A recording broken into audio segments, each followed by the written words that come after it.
Hi, Mr. McFarlane here. I'm going to do a quick video tutorial on how to do this conversion assignment. I know a lot of you are having questions about it, and I just want to make one video so that way I can reference it and not have to explain the same thing over and over again to all these people. And feel free to use this video to help check your answers. I'm only going to send it to people that submit their work. And that way you can use this to correct your answers. And you don't have to watch the entire video. You just have to skip ahead to the parts that are useful. And I'll put like little indicators to let you know what part I'm on each section. So here's the lab. I'm going to go through it part by one, step by step. So yeah, like I said, feel free to skip ahead to the part that you need help with, and hopefully that makes sense for you.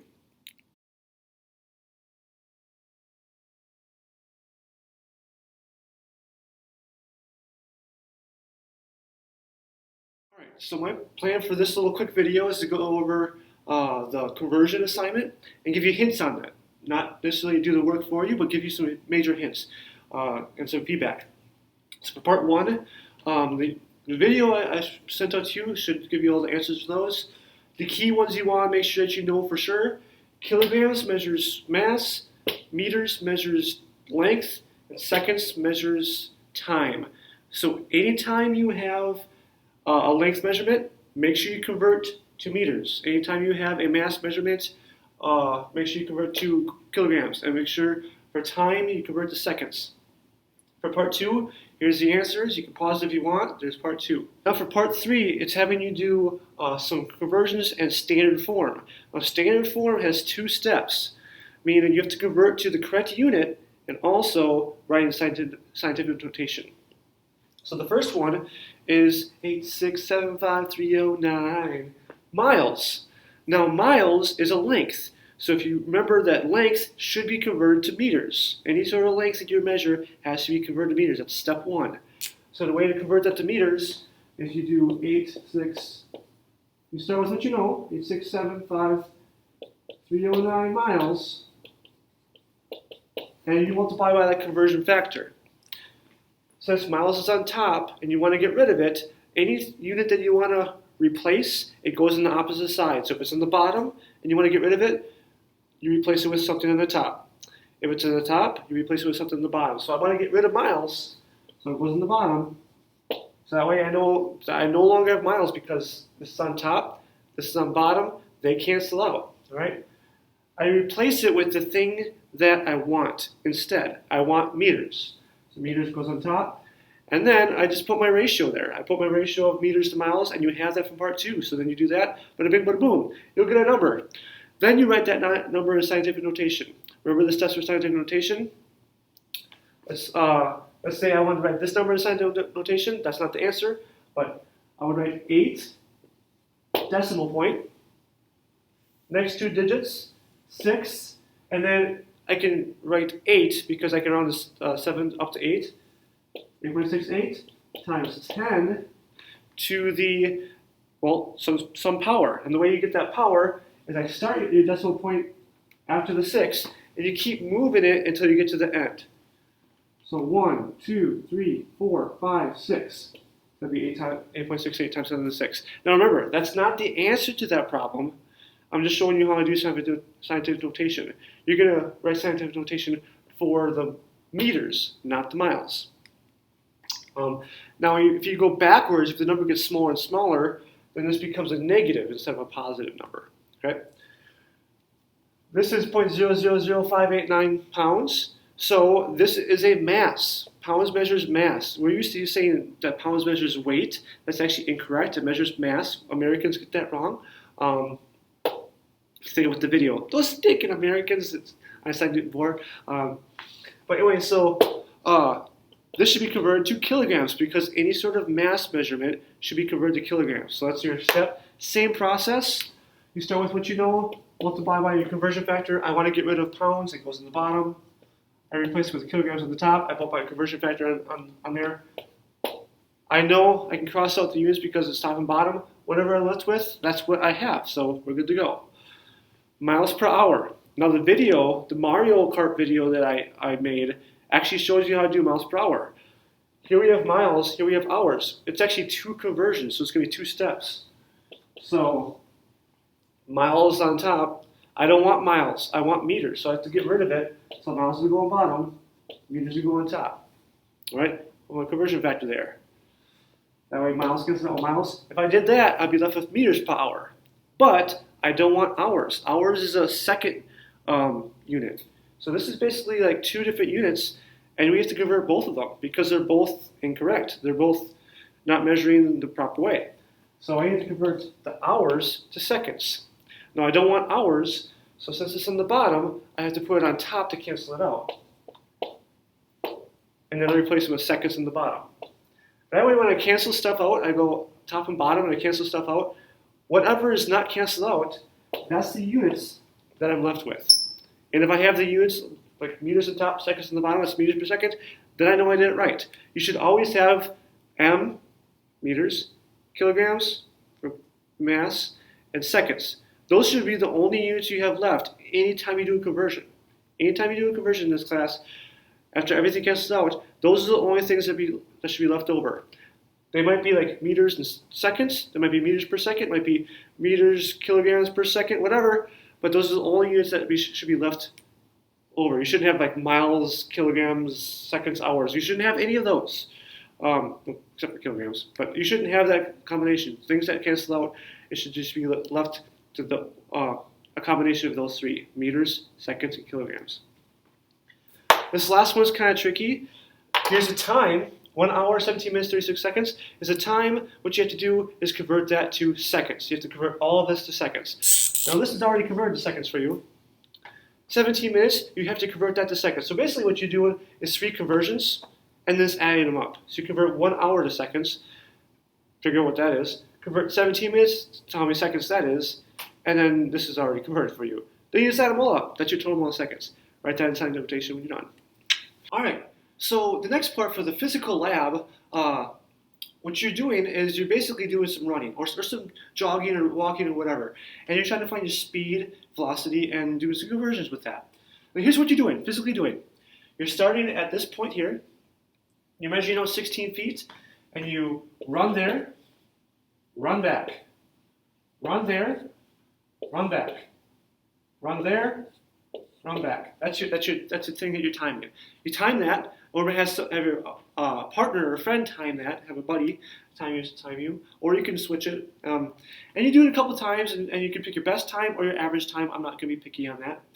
And then what you do is you figure out what's your total distance. Well, if I add all these together, my total distance would be 16 plus 16 plus 16 plus 16. Basically, you would have made 6 trips. 6 times 16 is 96 feet. Now, you need to figure out what that is in meters, because once again, this is a length, you need to convert to meters. And there is a conversion between feet and meters. Or you can convert from feet to inches to meters. Whatever it takes you to get to that meters, that's your conversion, all right? Use that part too. All right? You have your timer, which should already be in seconds, all right? So once you have this in meters, whatever that is, blah, blah, blah, meters, you'll have your time for seconds. Divide the 2. That's your average speed in meters per second. Now velocity, if you watch the video, your displacement is 0. Your displacement is 0 because you started there, did a bunch of trips, but you ended right back where you started. So your distance that you traveled from your starting point is 0 because you basically went back and forth a bunch of times. Just like Mario Kart, where you ended up back in the same point where you started. So since your displacement is 0, your average velocity ends up being 0, so it's ET1. Then, for part C, when you find your meters per second, your speed from part A, then you convert it to miles per hour. And like I said, you have to convert meters to miles and seconds to hours. So kind of working backwards then from the one you did earlier. And finally, once you have your miles per hour value, let's say I ran 10 miles per hour. That's a conversion in itself. When I say a speed of 10 miles per hour, that's saying that every single hour I travel, I went 10 miles. That's essentially what it's saying. So I can say that 10 miles equals 1 hour. That's another conversion that I can write in this scenario. So then, for part D, I can do, hey, 2797 miles And I want to get rid of miles, and I just want to have hours left over. I don't want to have miles, so I need to have a conversion between miles and hours. Bada bing, bada boom, there it is. All right, so I want to get hours because that's a time. So I replace miles, I put it on the bottom. I'll put 10 miles on the bottom, and if I put hours on the top, 1 hour. I know I cross this out, I'd be left with hours. But the question asks for days, so there's one more step after that. I would have to convert hours to days. Very similar argument. Take one more step. The second part of that is where you step on a scale and you measure your weight. Now your weight's going to be measured in pounds more likely. Some scales measure kilograms, but there is a conversion between pounds and kilograms. Your kilogram number should be less than your pounds because I weigh 180 pounds, for example. Okay? So if I want to get rid of pounds, it goes on the bottom. And I want kilograms. I'm making that conversion to kilograms. There's 1 kilogram for 2.2 pounds. So when I take this and divide by 2.2, I actually get this a smaller number. Then you convert to grams, very similar argument. Start with what you know with kilograms, convert to grams. Then you convert to newtons, start with kilograms, convert to newtons. And the last part, people are having troubles with the last part, with the density thing. Now, some people are used to using the density triangle, which is fine. You go to the DMV, I guess. You can use the density triangle if you want, but I want people to get used to using units, using unit analysis. So this will give you the right answer if you want to find volume.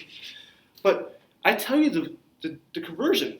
The average human has a density of 900 kilograms per cubic meter. So when it says per something, when you say units, that's the same thing as saying 900 kilograms is equal to 1 cubic meter. So if you know either one of these, if you know your kilograms or you know your cubic meters, you can use this as a conversion to find the other one. So let's say I weigh 80 kilograms, and I want to figure out what my cubic meters are. Well, I start with what I know. I know I weigh 80 kilograms.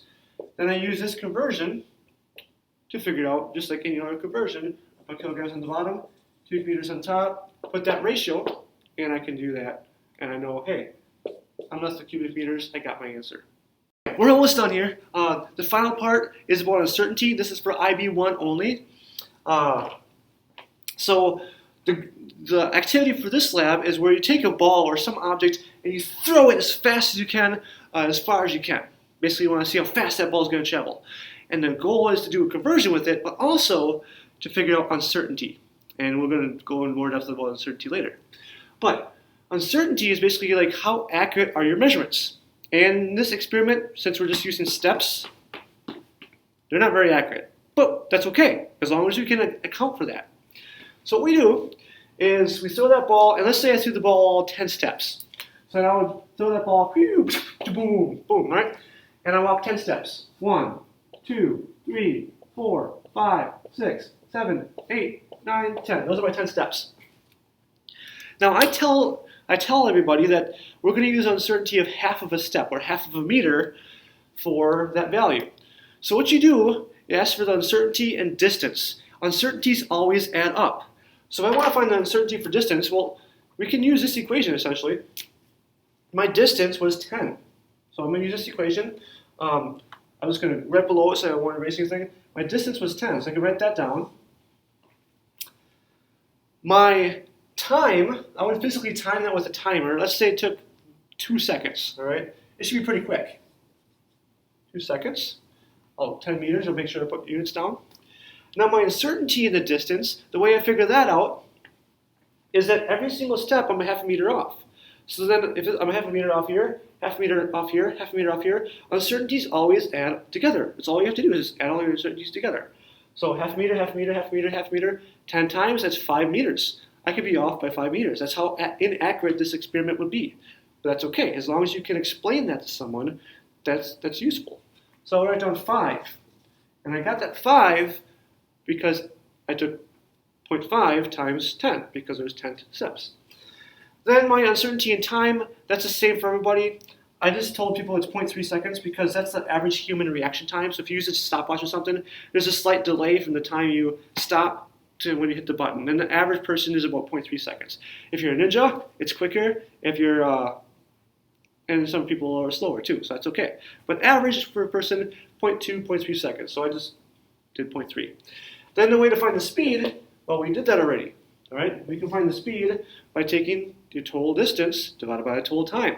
So in this case, it'd be 10 divided by 2, which is 5 meters per second.